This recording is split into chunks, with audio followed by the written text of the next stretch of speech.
Okay, the office over. আর উচ্চমাধ্যমিক থেকে আমরা এগিয়ে যাচ্ছি।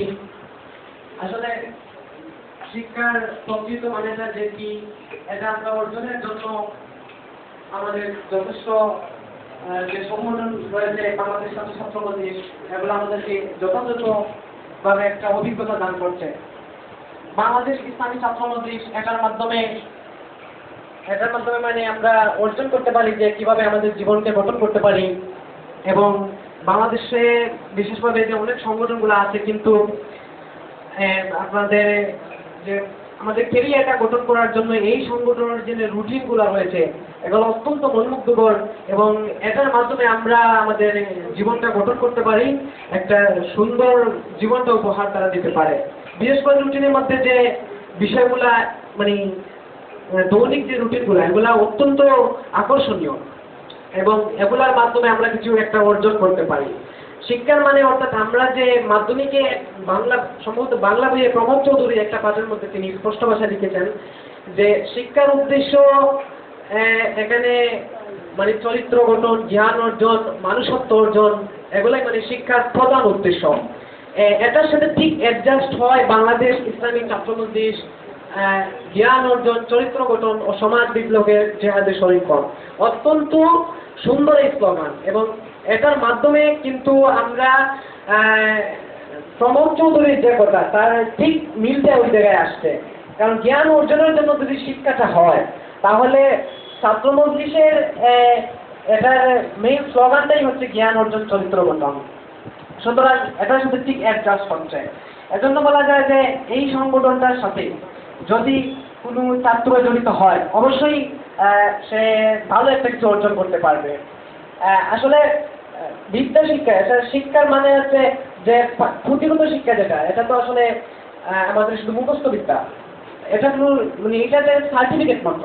কিন্তু প্রকৃত শিক্ষা আমি আগে বলেছি মানুষত্ব অর্জন, এবং এটাকে যেমন ধরুন কলেজ লেভেলে আপনারা এখন পৌঁছেছেন, সেখানে শিক্ষকদের লেকচারের মতো আপনারা যে 5 বছর যেটা শিখেছেন, কলেজের একটি ক্লাস এটা 5 বছরের সমানই হতে হয়, যে অত্যন্ত গুরুত্বপূর্ণ। এবং এটার মাধ্যমে যে আপনারা প্রথমে শিখেছেন যে পুঁথিগত শিক্ষা, আর এখন শিখবেন আপনারা অন্য একটা শিক্ষা, যে এটার মাধ্যমে আপনারা অর্জন করতে পারবেন যে কি, যে এটাতে আপনারা সাহিত্য জগতে প্রবেশ করবেন, কবিতা জগতে প্রবেশ করবেন, আপনারা সাহিত্য লিখবেন, কবিতা লিখবেন, মানে এগুলার যে একটা মন মানসিকতা এখনটা আপনাদের সৃষ্টি হবে। আর এই সংগঠনের মাধ্যমে আপনি অনেক কিছু অর্জন করতে পারবেন। বিশেষ করে যদি আপনি এটা অ্যাডজাস্ট হন, তাহলে আপনি এখানে ভালো একটা কিছু ফলাফল অর্জন করার জন্য এটা সহায়তা করতে পারে। তো বিশেষ করে আপনারা অনেক খাটামুক্ত সমাজ গঠন করার জন্য এবং সুন্দর সার্বিক সমাজ গঠন করার জন্য আপনাদের চেষ্টা অত্যন্ত দৃঢ় হতে হবে। এবং আপনাদের এই চেষ্টার ফলে একটা সুন্দর রাষ্ট্র আমরা পেতে পারি, সুন্দর একটা সমাজও আমরা পেতে পারি। এর জন্য আপনাদের চেষ্টা করতে হবে। এবং একা আপনি সমাজের কোনো একটা কিছু করতে পারবেন না। হয়তোবা সামাজিক সংগঠনের মাধ্যমে অথবা কোনো ছাত্র সংগঠনের মাধ্যমে এখন আপনাকে সিলেক্ট করতে হবে যে কোনটা আমার জন্য ভালো হবে।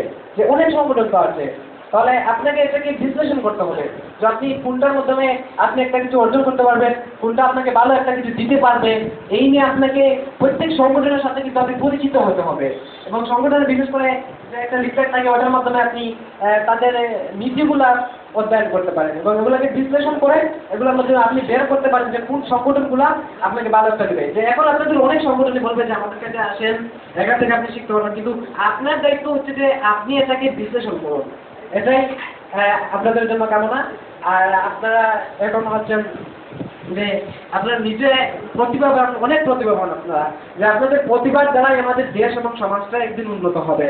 এবং আমি আশা করি যে এই সংগঠনের যারা কেন্দ্রীয় সভাপতি আছেন আমাদের সোহাইল আহমদ, তিনি সহ সবাইকে আমি বলবো যে আপনাদের মাধ্যমে যে এই সংগঠন পরিচালিত হচ্ছে এবং দৃঢ় গতিতে এবং দৃঢ় প্রত্যয় নিয়ে আমাদের কাজ করতে হবে, যে এটার মাধ্যমে আমরা একদিন বাংলাদেশকে ভালো একটা দেশ হিসাবে উপহার দিতে পারবো এবং এটা আমাদের জন্য একটা ভালো একটা কাজ করবে।